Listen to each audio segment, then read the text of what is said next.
Between 1700 and 1995, during the period of industrialization, 13.9 million square kilometers of forest, or 9.3% of the world's total area, was cleared.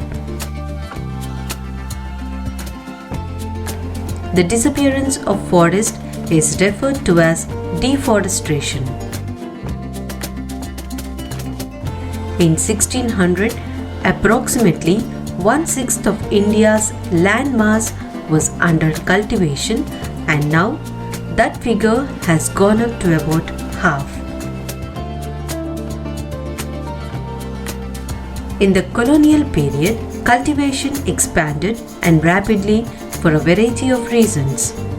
The commercial crops like jute, sugar, and cotton were encouraged by British.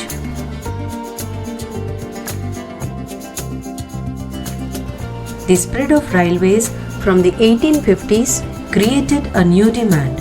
Railways were essential for colonial trade and for the movement of imperial troops. The British needed forests in order to build ships and railways.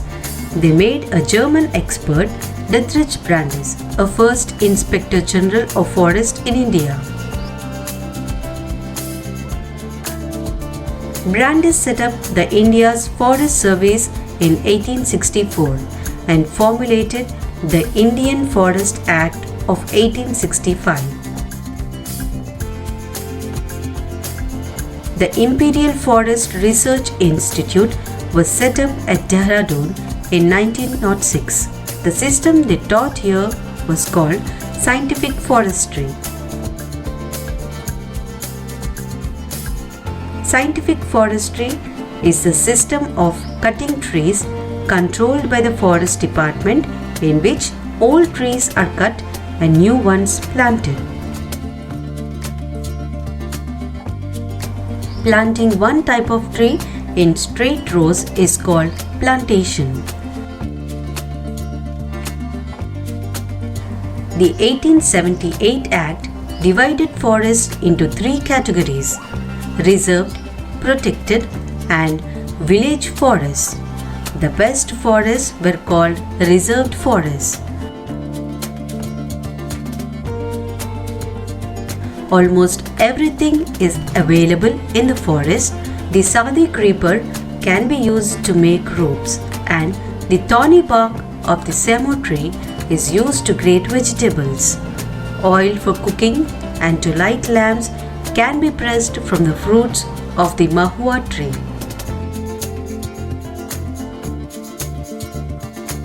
One of the major impacts of European colonialism was on the practice of shifting cultivation or Sweden agriculture in many parts of Asia, Africa, and South America.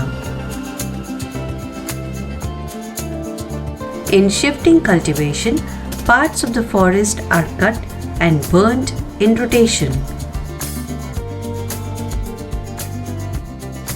European forests regarded this practice as harmful for the forest.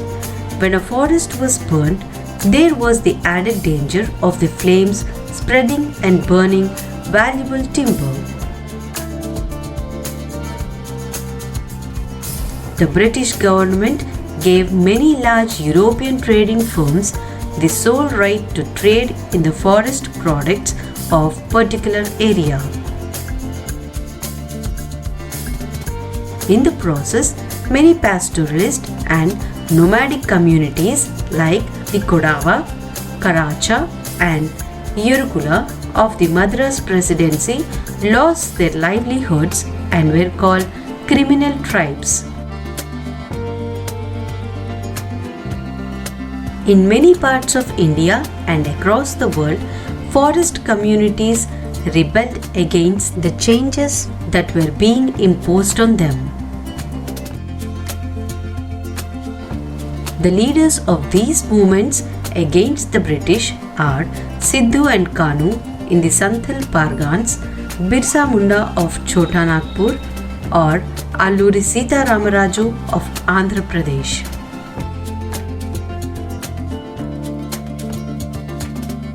Bastar is located in the southernmost part of Chhattisgarh and borders Andhra Pradesh, Orissa and Maharashtra. A number of different communities live in Bastar such as Amaria and Muria Gonds, Dhurwas, Bhatras and Halbas. The people of Bastar believe that each village was given its land by the earth. If people from the village want to take some wood from the forest of another village, they pay a small fee called Devsare, Dand or man in exchange. Every year there is one big hunt where the headmen of the villages in a pargana meet and discuss issues of concern including forests.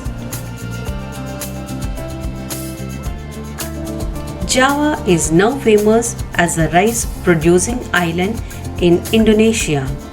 Once upon a time, it was covered mostly with forests. The colonial power in Indonesia were the Dutch. There, they started forest management.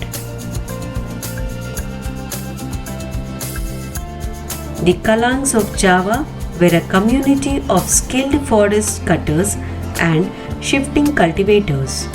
Without their expertise, it would have been difficult to harvest teak. In the 19th century, the Dutch enacted forest laws in Java, restricting villagers' access to forest.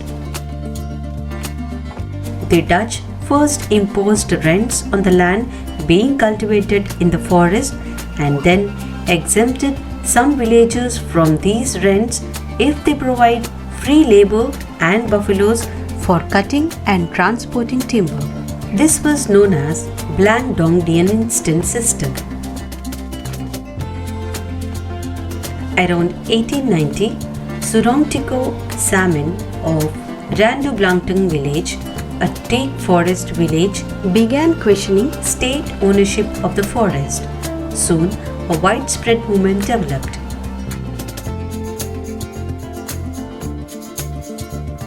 The First World War and the Second World War has a major impact on forest. The working plants were abandoned and this time the Forest Department cut trees freely to meet British war needs. The Dutch followed a scorched earth policy, destroying sawmills and burning huge piles of giant teak logs so that they would not fall into Japan's hands.